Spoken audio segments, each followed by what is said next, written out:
When we think of violence, we picture fists, weapons, blood, and pain.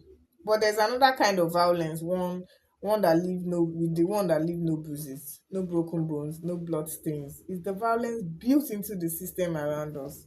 It is quiet, invisible, and everywhere. This is structural violence, the harm caused not by the individual, but by the way our societies are organized. What is structural violence? Structural violence was coined by peace researchers. Joan Galtung, he said violence isn't about only direct attacks. It's also about the social structure that prevent people from meeting their basic needs.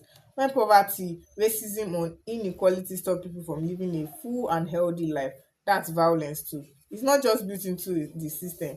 Instead of being delivered by a punch, um, if someone dies, like because they can't afford medicine, if a child future is limited by the neighborhood they are born in, if the entire communities are locked out of opportunity because of the color of their skin, that's not an accident, that's structural violence.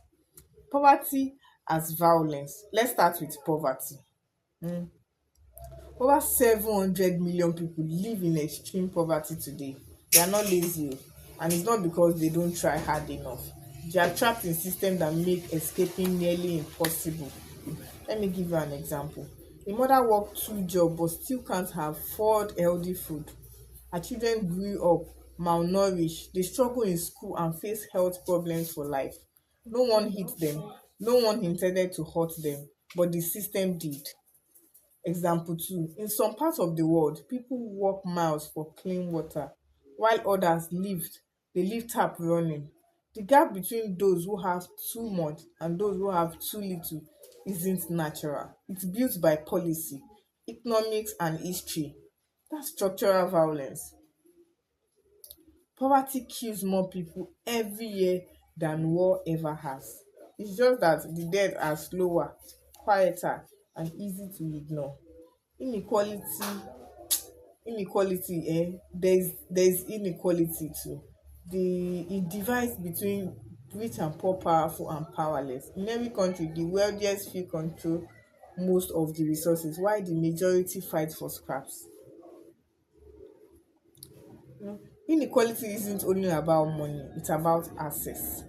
Access to education, to healthcare, to safety and justice. Children in wealthy neighborhoods go to better school. They grow up expecting opportunity. Meanwhile, children in underfunded areas inherit broken system and broken hope. When opportunity is distributed unequally, life expectancy, health and happiness follow the same pattern.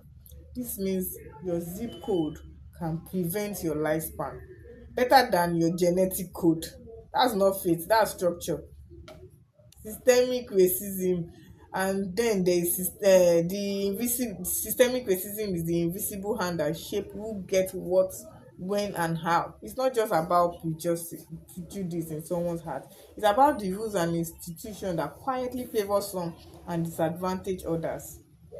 Let me give you an example. A black family applies for a mortgage and is denied even though they earn as much as the white family next door.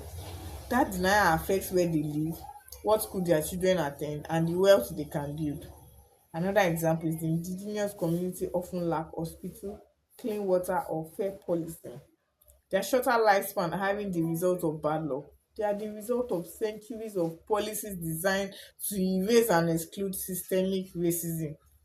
To exclude. Systemic racism doesn't need anyone to shout, slur, or commit hate crime. It just needs to keep things exactly the way they are. How does it hurt without touch? So how does structural violence cause harm without direct aggression? It's simple. It operates through denial of resources, of rights, of recognition. When healthcare is unaffordable, people die early. When education is unequal, dreams shrink.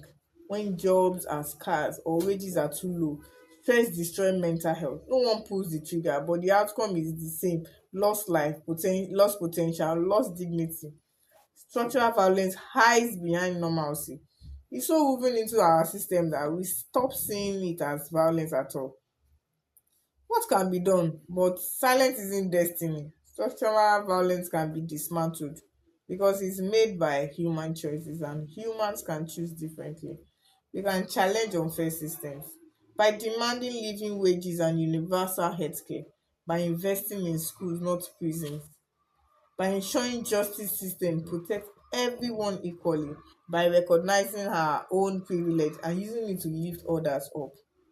Violence doesn't always come with a weapon. Sometimes it comes with a policy, a paycheck, or a polite excuse.